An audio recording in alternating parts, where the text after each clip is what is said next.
There he is. From off season to postseason, Brad, the basketball season concluded on Saturday. Indiana picked up a Mhm. huge win at home against Ohio State. My question to you is, where does the Trey Galloway shot rank since 2017 for Since you? I've become a Hoosier fan. Since we became Hoosiers. Yeah, since I enrolled to Bloomington. Man, it's in terms of like one particular moment. I mean, the fantasy shot, pretty iconic. We didn't go to the tournament that year. I'm ranking it number one. Um, Woodson's last game at Indiana, leaving the program better than he found it, despite all the scrutiny from myself included. Like I, in my sentiment, like I'm happy he left it where he found it, but yeah, we need an upgrade. Like that's just that both can be true. Like you know what I mean? Like if Yeah, we want to be where we I want don't to think they're be, two like conflicting thoughts. I yeah, really if you want to don't. be I where don't you think want it's to be, we can upgrade. Like Signetti did his job. I mean, not Signetti. Woodson did his job in the sense that four straight tournament misses basically makes you almost an irrelevant program. In reality, like if you want to go on like the idea, like is Indiana a blue blood or not, the fact that that's even in question, you go 4 seasons without making the tournament, and that was already a narrative before that happened. I mean, what is the job? Like, how big is the Indiana job? Like, that's a fair question at that point. And what Woodson's been able to do, going to 3 tournaments in 4 years, because I see it as a lock at this point. If they don't make the field, it's an absolute, it's a job, is what it is. The bubble is weak. Indiana beat Michigan State on the road and Purdue. It's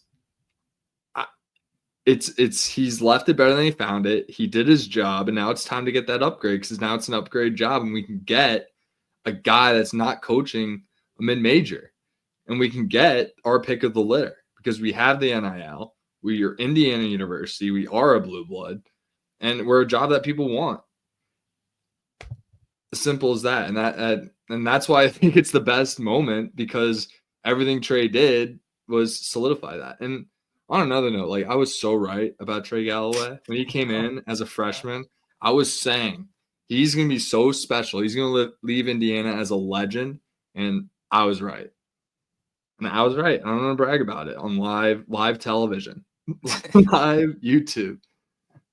I uh I have to agree with you. I think there's no other Yeah, I place to was put it right. besides one because no. Well, okay, cool. I'll concede that too because of what it means. But it the moment where Galloway hits it, where they're up, where they up 4, puts them up 7, or they're up 3, puts them up whatever it ends up being. Put him up 5.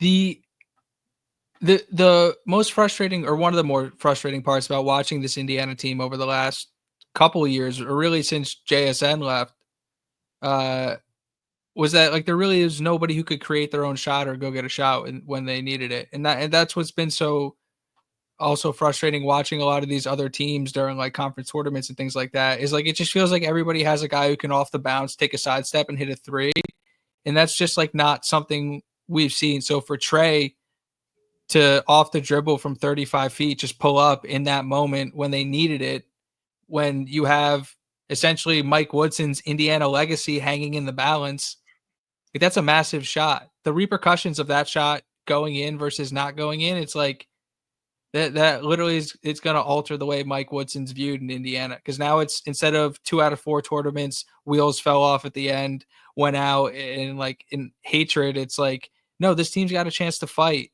and it's literally because one of the more scrutinized players had arguably the biggest moment, biggest Indiana basketball moment we've seen. And like that's a really special moment. So I don't think it could be anywhere else but one. The finishing shot, I guess, comes close, but it's like and I also think like if Indiana loses that game, they're probably on the bubble and they probably still get in. But like to be sweating that out versus like the feeling around the fan base now. And I wanted to put a pin in the coaching search discussion until we kind of talked about what the Big Ten tournament looks like. Yeah, because But we're playing basketball in March. we're I don't care we're who's going to be our coach next year right now. I'm no, focused but it's on like we're winning the very much Natty. That's what I'm focused on.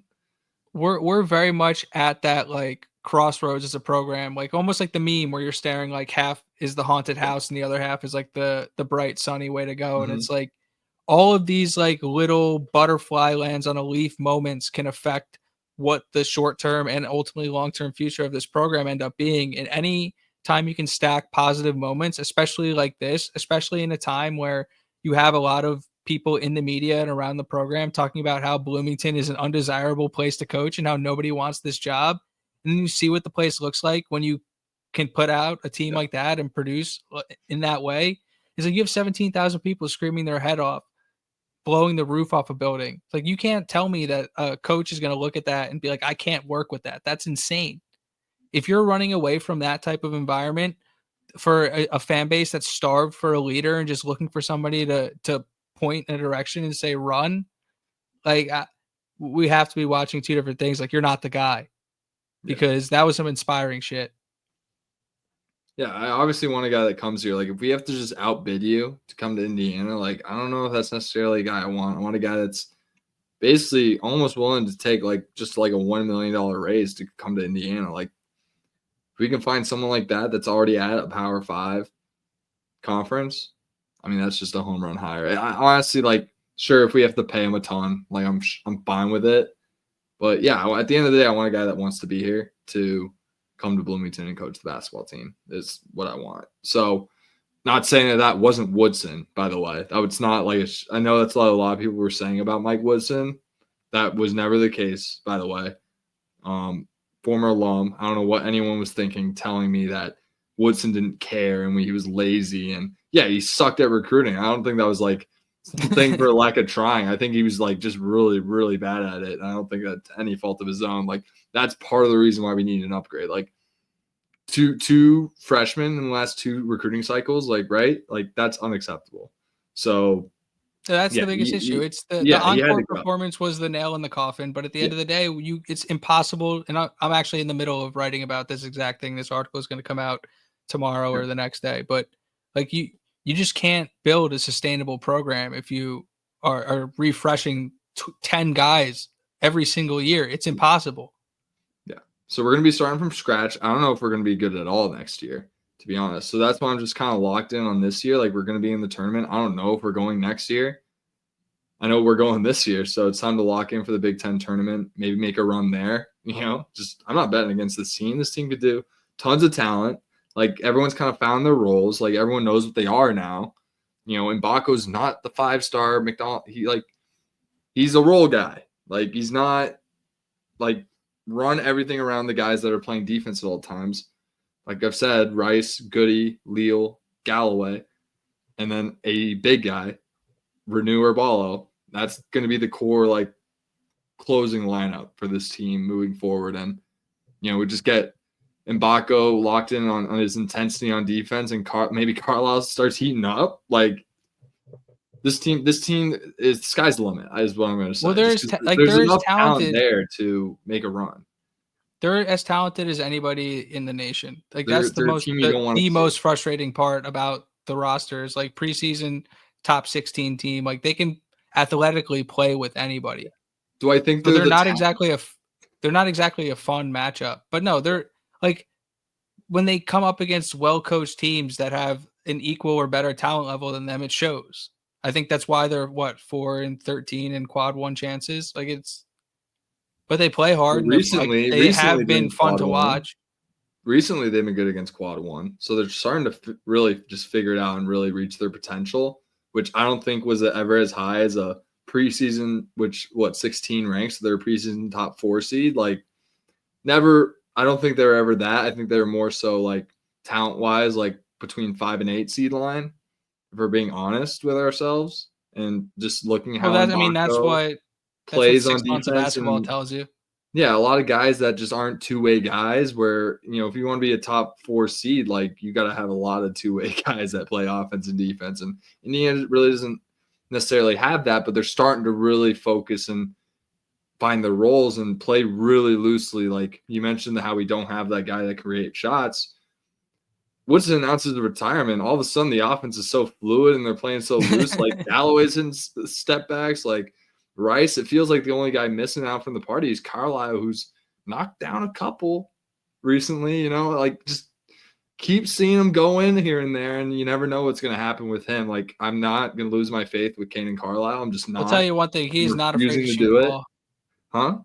He is not afraid to shoot the ball, I'll tell you that. So And that's why I like him.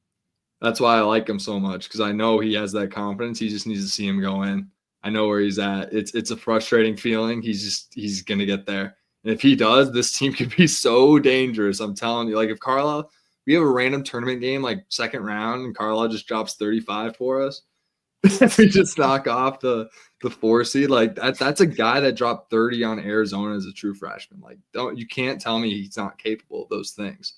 Like he is that guy. He's had a horrible year, and I really feel for him because I think he's very talented. He's always been focused on the defensive end as well.